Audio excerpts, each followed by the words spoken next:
এক লাফে বাড়ল পেট্রোল ডিজেলের দাম গোটা দেশে। লিটার প্রতি 3 টাকা 29 পয়সা পেট্রোলের দাম বেড়েছে, ডিজেলের দাম বেড়েছে 3 টাকা 13 পয়সা।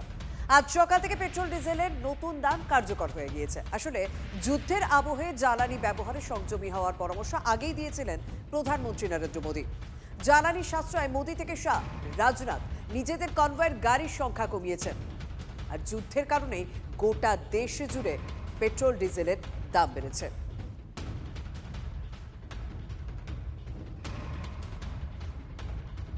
মধ্যপ্রাচ্য যুদ্ধের জেরে দাম বাড়ল পেট্রোল ডিজেলের। কলকাতায় 3 টাকা এবং 3 টাকা 11 পয়সা বেড়ে স্বাভাবিকভাবে পেট্রোল এবং ডিজেলের দাম গিয়ে দাঁড়ালো 95 টাকা 8 পয়সা এবং 108 টাকা 66 পয়সায়। ইতিমধ্যে এই নতুন দাম কার্যকর হয়ে গিয়েছে, যেখানে রেড চার্টে পরিষ্কার দেখা যাচ্ছে পেট্রোলের দাম হয়েছে 95 টাকা 8 পয়সা প্রতি লিটার, অন্যদিকে ডিজেলের দাম হয়েছে 108 টাকা 66 পয়সা প্রতি লিটার। মধ্যপ্রাচ্যে যুদ্ধের জেরে হরমুজ প্রণালী দিয়ে তেলবাহী জাহাজগুলো অবাধে যাতায়াত করতে পারছে না, ফলে এই পেট্রোল এবং ডিজেলের দাম বাড়ার আশঙ্কা আগে থেকেই ছিল। প্রধানমন্ত্রী নরেন্দ্র মোদী কয়েকদিন আগেই পেট্রোল এবং ডিজেলের ব্যবহার পরিমিত করার কথা বলেন। তখন থেকে ইঙ্গিত পাওয়া যাচ্ছিল এবার হয়তো পেট্রোল এবং ডিজেলের দাম বাড়তে চলেছে। কেন্দ্রীয় সরকার এর আগে একাধিকবার ট্যাক্স কমিয়ে এই দামকে নিয়ন্ত্রণে রাখার চেষ্টা করেছে, কিন্তু শেষমেশ পেট্রোল এবং ডিজেলের দাম বাড়াতে বাধ্যই হলো কেন্দ্রীয় সরকার। এই যুদ্ধ পরিস্থিতির জেরে সংকটময় পরিস্থিতি গোটা বিশ্ব জুড়ে, আর সেই পরিস্থিতিতে তেলের দাম বাড়ছে, ফলে পেট্রোল এবং ডিজেলেরও দাম বাড়াতে হলো। ক্যামেরা মাখনের সঙ্গে সুমন, TV9 বাংলা, কলকাতা। उसको तो डालना पड़ेगा, जैसे भी करके हम लोग ऑफिस काम कर रहे हैं, जाना तो पड़ेगा, क्या करें डेली लाइफ के लिए। अगर हो रहा है तो इट्स एन एक्सटर्नल फैक्टर, तो इसमें हम कुछ कर नहीं सकते। एंड इफ गवर्नमेंट ने इम्पोज किया है 3 रुपया ज़्यादा बढ़ा दिया है, तो वी हैव टू बेयर। আর কোনো অসুবিধা হবে না। এই যুদ্ধের জন্য হচ্ছে, হ্যাঁ তাই মেনে নিচ্ছেন এটা? হ্যাঁ কোনো অসুবিধা হবে না, না। দেশের স্বার্থে। হ্যাঁ। দাম খুলছি তখনই দেখছি আমার অনলাইনে সব শো করেছে, দাম চলে এসেছে সঙ্গে সঙ্গে 6টার মধ্যে। 6টার সময় ডেটটা চেঞ্জ হয়, সকাল 6টার মধ্যে। गत कয়েকদিন ধরে হ্যাঁ, এই তেলের দামটা এই টানাটানি চলছে এবং কেনা বেচা খুব কষ্ট করে আমাদের ব্যাপার হচ্ছে।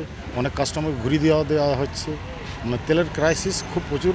কি করবে সরকার? সরকার তো উপায় নেই, তেল যদি না পায় উপায় নেই তো সরকার। আমরা তো কিছু করতে পারবো না বলুন, এখন আমাদেরকে ওইভাবে খরচা কম করতে হবে, গাড়ি কম চালাতে হবে। তেলের দাম বেড়ে যাচ্ছে বলতে আমাদের খুব ক্ষতি হচ্ছে। আমরা ধরুন চাষ করে খাই, আমাদের জিনিসের দাম কমছে, তেলের দাম বাড়ছে, আমাদের পক্ষে খুব মানে ব্যাপারটা মারাত্মক হয়ে যাচ্ছে আর কি।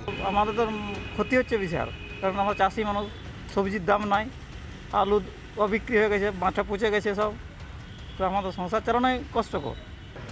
কি করব, এখন তো কিছু করার নেই বলুন। আমরা কি করব, আমাদের জনগণ, আমার দিকে সরকার হয়েছে নতুন, যা হবে করতে হবে, সেইটাই আমার দিকে মেনে নিতে হবে, উপায় নাই তো আমাদের বলুন। বাইরে থেকে আমদানি করতে এটা কিছু করার নেই, আর যদি আরও 10 টাকা বাড়তো তাতেও কিছু আমাদের করার থাকে না, কারণ এটা ভারতের উৎপাদন নয় তো, এটা বিদেশ থেকে আমদানি। তো এখন যেখানে যুদ্ধ হচ্ছে সেই জায়গায় তেলের উৎপাদন, তো সেখান থেকে যদি জাহাজ ঠিকমতো আসা যাওয়া না করে, স্বাভাবিক তো বাড়ার ঘটনা।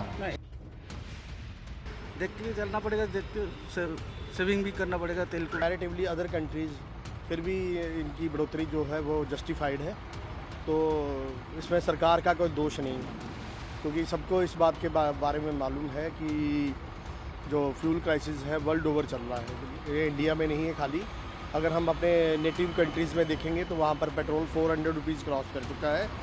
हम सरकार के इस निर्णय का समर्थन करते हैं, क्योंकि ज़्यादा देर घाटा बर्दाश्त नहीं किया जा सकता, उससे इकॉनमी कोलैप्स हो सकती है। लड़ाई झगड़े चल रहे हैं, टैंकर आ नहीं रहे हैं, कम आ रहे हैं, सरकार भी क्या करेगी, कितना रखेगी? सरकार से उम्मीद तो क्या कर सकते हैं, मतलब अपन तो ये सोच रहे हैं कि सरकार हमें थोड़ी राहत दे, या अपना कम करे, अपने उसमें से कम करे, अपने प्रॉफिट में से। सरकार के साथ हैं, सरकार की समस्या में हम लोग साथ खड़े हैं।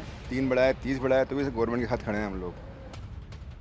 এদিকে আগে আমরা দেখেছিলাম যে যুদ্ধের আবহে জ্বালানি ব্যবহারে সংযমী হওয়ার পরামর্শ দিয়েছিলেন প্রধানমন্ত্রী নরেন্দ্র মোদী। শুনবো তার বক্তব্য। हमें पेट्रोल डीजल का उपयोग कम करना होगा। शहरों में जहां मेट्रो है वहां हम तय करें कि हम मेट्रो का ही उपयोग करेंगे, ज्यादा से ज्यादा मेट्रो में ही जाएंगे। अगर कार में ही जाना जरूरी है तो फिर कारपूल करने का प्रयास करें और भी लोगों को साथ बिठा ले।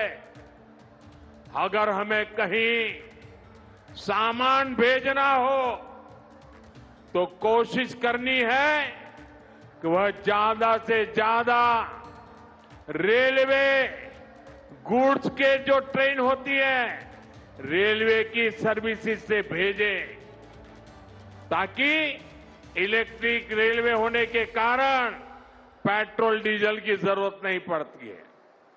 जिन लोगों के पास इलेक्ट्रिक व्हीकल है वो भी कोशिश करें कि इलेक्ट्रिक व्हीकल का ज्यादा से ज्यादा उपयोग करें।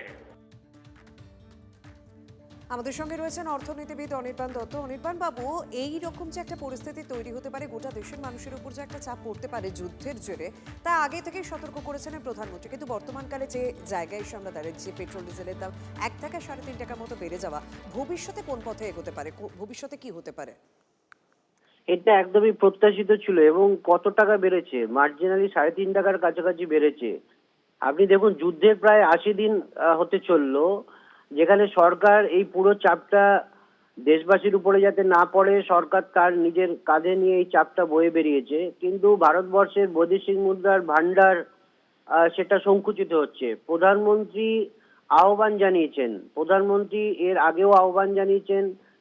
আমরা সচেতন নাগরিক হিসেবে আমরা নিজেরাও বুঝতে পারছি যে সারা বিশ্ব জুড়ে এই জ্বালানি সংকট, ভারতবর্ষের মতো একটা আমদানি নির্ভর দেশে যেখানে তেল ছাড়া আমাদের একটা অর্থনৈতিক কর্মকাণ্ড চলে না, সেক্ষেত্রে আমরা তো সচেতনতার পরিচয় দিইনি। আমরা হাসতে হাসতে পেট্রোল পাম্পে গেছি, পেট্রোল কিনেছি, পেট্রোলের জন্য আমাদের লাইন দিতে হয়নি, আমাদের অতিরিক্ত দাম দিতে হয়নি।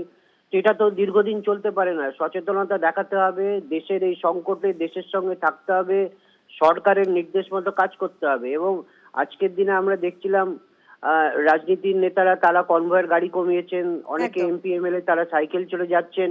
তো প্রত্যেকটা মানুষকে সচেতন হতে হবে। আপনার পকেটে পয়সা থাকলেই আপনি পেট্রোল কিনবেন, এটা হতে পারে না। কারণ মানুষকে জানতে হবে যে আপনি এই পেট্রোল যেটা কিনছেন তার উপরেও সরকারের অতিরিক্ত একটা খরচা হচ্ছে, যে খরচাটার জন্য রাষ্ট্রায়ত্ত তেল সংস্থাগুলোর প্রায় দৈনিক 1000 কোটি টাকার মতো খরচা হচ্ছে। তো আমার মনে হয় এটা সাধারণ মানুষকে একটু সংযমী জীবনযাপন করতে হবে এবং এটাকে ওয়েলকাম স্টেপ বলবো, কারণ এটা ছাড়া সরকারের কাছে আর কোনো রাস্তা খোলা ছিল না। নাহলে কিন্তু ভারতবর্ষের অর্থনীতি আরো ভঙ্গুর হয়ে যেত। ভারতবর্ষের অর্থনীতির যে মূল শক্তি বিদেশি মুদ্রার ভান্ডার, সেটাকে যাতে আমি বলবো অতিরিক্ত ভাবে খরচা না করা যায়, কারণ দেশের সম্পদ যাতে আমাদের দেশের মধ্যে থাকে সেটার ব্যবস্থা করতে হবে, সরকারের সঙ্গে সহযোগিতা করতে হবে। ধন্যবাদ। যুদ্ধ চলছে বা যে কারণে দাম বাড়ছে এটা আমাদের হাতে নেই, সেটা আমাদের ভবিষ্যতের কথা ভেবে প্রস্তুতি নিতে হবে। সেটা মাননীয় প্রধানমন্ত্রী ঘোষণা করেছেন আগেই। অনেক দিন পরে সরকার দাম বাড়াতে বাধ্য হয়েছে। 40টা দেশ থেকে আমরা পেট্রোল আনছিলাম, অভাব নেই, কিন্তু ক্রাইসিস তো আছেই, কিছু না কিছু সমস্যা কোথাও না কোথাও আছেই। তো সেই জন্য সাবধান হওয়া উচিত। আগে কষ্ট করলে পরে কষ্ট কম হবে। তবে অয়েল কোম্পানিগুলো হাজার হাজার কোটি টাকা লস করছে দাম বাড়ায়নি বলে সরকার। তার একটা সীমা থাকতে পারে, তাদেরও ব্যবসা চালাতে হয়। তো সেই জন্য সরকার যতটা সম্ভব টানার পরে এটা করতে বাধ্য হয়েছেন।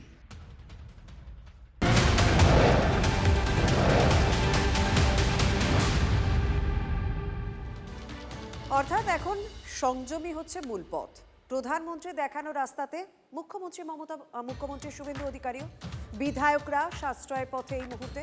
গতকাল সাইকেল চালিয়ে বিধানসভায় যান হলদিয়ার বিজেপি বিধায়ক। গাড়ি নয়, ইলেকট্রিক বাইকে চেপে বিধানসভায় যান শ্যামপুকুরের বিজেপি বিধায়ক।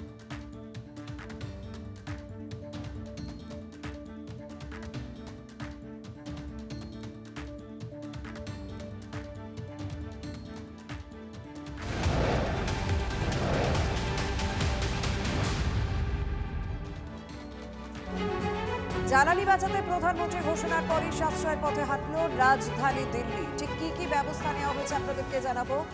রাজধানী দিল্লি জ্বালানি বাঁচাতে সাশ্রয়ের পথে হেঁটেছে। সরকারি অফিসের সপ্তাহে 2 দিন বাড়ি থেকে কাজের নির্দেশ দেওয়া হলো।